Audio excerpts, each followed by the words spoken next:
দেখুন। আর এইখানে একটা জ্বালাও চলে আসছে, লাউয়ের জ্বালা,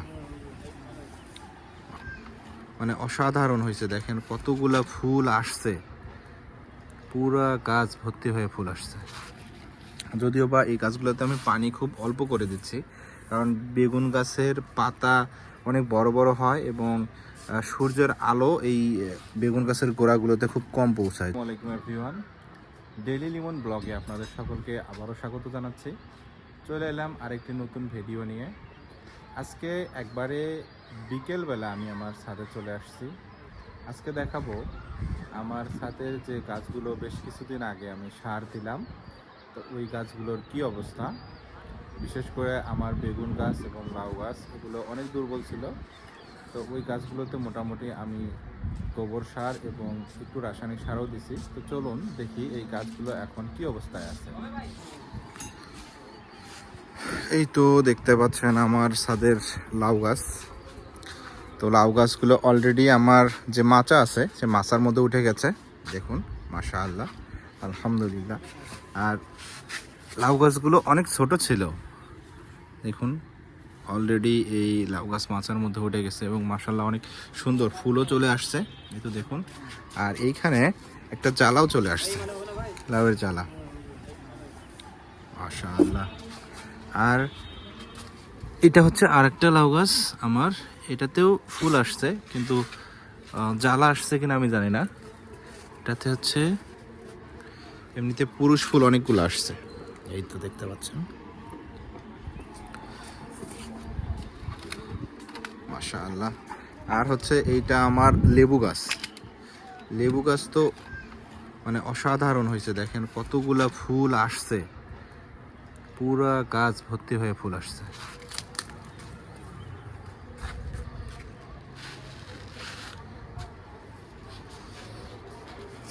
আর এখানে আছে আমার বেগুন গাছগুলো। বেগুন গাছগুলো মাশাআল্লাহ অনেক সুন্দর হয়েছে। এটা হচ্ছে জৈব সারের গুণ, দেখছেন কত সুন্দর হয়েছে। যদিও বা এই গাছগুলোতে আমি পানি খুব অল্প করে দিচ্ছি, কারণ বেগুন গাছের পাতা অনেক বড় বড় হয় এবং সূর্যের আলো এই বেগুন গাছের গোড়াগুলোতে খুব কম পৌঁছায়। যখন পাতা বড় হয় তখন এই স্যাঁতস্যাঁতে জায়গাটাতে বিভিন্ন ধরনের পোকা আর কি তৈরি হয়। তো সেজন্য যতটুকু পরিমাণ পানি দেওয়া দরকার শুধু ততটুকুই দিচ্ছি। এই যে এখানে আরও দুইটা বেগুন গাছ আছে, এগুলো মাশাআল্লাহ অনেক সুন্দর হয়েছে।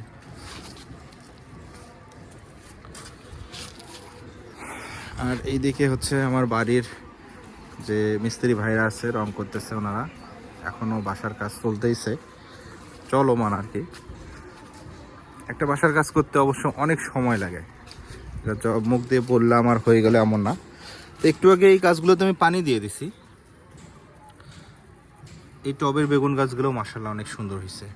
যে বেগুন গাছগুলো আমি বালতিতে লাগাইছি সেগুলো এখানেই ছিল, এখান থেকে তুলে আমি বালতিতে লাগাইছি। মরিচ গাছ মাশাআল্লাহ খুব শীঘ্রই এটাতে ফুল চলে আসবে। এই যে অলরেডি ফুল চলে আসছে, দেখেন ছোট ছোট ফুল চলে আসবে। আর এটা হচ্ছে দেশি টমেটোর গাছ, পুরো টমেটোর গাছ ভর্তি হয়ে ফুল আসছে, খুব শীঘ্রই টমেটো ধরবে। এখন আমরা এই সাইডে যাই। আর ছাদের দেখেন কি অবস্থা, চারতলা পরিষ্কার হচ্ছে আজকে, তার ময়লাগুলোও ছাদে নিয়ে এসে রাখছে। আমি বলতে বলতে এরা এখানে নিয়ে আসছে। যাই হোক, এগুলো কিছু আমার এখানে লাগবে, কারণ আমার এখানে গুনা আছে, কিছু প্লাস্টিকের দড়ি আছে, এগুলো আমার ছাদের জাংলিতে লাগবে, মানে মাচা যখন দেবো সেগুলোতে লাগবে, আর বাকিগুলো আবার নিচে নামাই নিতে হবে। আর এটা হচ্ছে আমার আরেকটা টব। এই টবে অলরেডি মরিচ গাছগুলোতে ফুল চলে আসছে, দেখেন মাশাআল্লাহ। আর এই এই এই টবটাতে আরেকটু যত্ন নিতে হবে। এই টবের বেগুন গাছগুলো খুব একটা মানে গ্রোথ হয়নি, এটাতে আরও একটু গোবর সার দিতে হবে, বাট অলরেডি এটাতে বেগুন ধরছে, দেখুন মাশাআল্লাহ। আর এইতে দেশি টমেটো এখানেও দুইটা গাছ আছে। আর এই দিকে আছে হচ্ছে আমার ফুলের গাছগুলা। চন্দ্রমল্লিকার ফুল শেষ, গাছও শেষ, সিজনাল গাছ। এই গাছটা আমি নিতেই চাই নাই, যাই হোক আমার সহধর্মণী নিছে। আর এইটা হচ্ছে আমার এই গোলাপ গাছের হচ্ছে, এটা হচ্ছে মানে হাজারি গোলাপ, এটা হচ্ছে লতানো হয়। তো এটাতে একটু মাচা দিতে হবে এই চতুর সাইড দিয়ে, এটা দিয়ে দিব ইনশাল্লাহ। আর এটা হচ্ছে হলুদ গোলাপ, এটার টপটা হয় না, টপটা চেঞ্জ করে দিতে হবে। আর এটা হচ্ছে আমার বাগান বিলাস, মাশাআল্লাহ।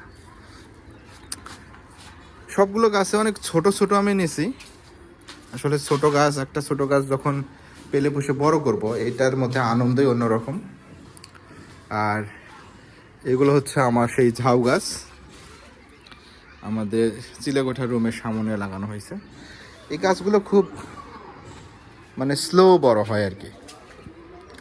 এমনিতে দেখে মনে হচ্ছে নির্জীব, কোনো মানে এই গাছের কোনো গ্রোথ নাই, কিন্তু এগুলো আসলে এরকমই যে খুব দ্রুত বড় হয়ে যাবে সেরকম না, এগুলো আস্তে আস্তেই বড় হয়, মানে প্রকৃতিগতভাবে এই গাছগুলো এরকম।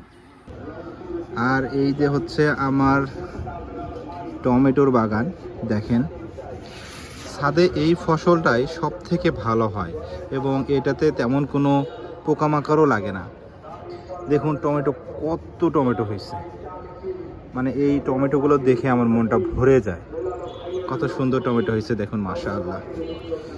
একটু পচারই লাগছে, এগুলোর ব্যবস্থা নিতে পারতেছি না, মানে কোনো কীটনাশক দিতেই চাচ্ছি না, কারণ এখানে আমার মেয়ে আসে দাঁড়ায়, এই গাছের ফলগুলো সে ছেড়ে, তো আমার মেয়ের জন্য এগুলোতে কোনো কীটনাশকই আমি দিচ্ছি না। তো এই ছিল আমার ছাদের ভিডিও আজকে। আমার গাছগুলোতে সার দেওয়ার পরে গাছগুলোর সেইভাবে পুরো আপডেটটা দেওয়াই হয়নি। মাঝখানে আমি মাচার মানে লাউয়ের গাছে যে মাচা দিয়েছিলাম সেই ভিডিওটা আপনাদের সঙ্গে শেয়ার করছি, প্লাস আরও অন্যান্য টবে যে সার দিয়েছিলাম ওগুলো শেয়ার করছি। বাট গাছগুলোর কীরকম উন্নতি হলো সেই বিষয়ে কোনো আমি ভিডিও আপনাদেরকে দিইনি, সেজন্য আজকে দিলাম।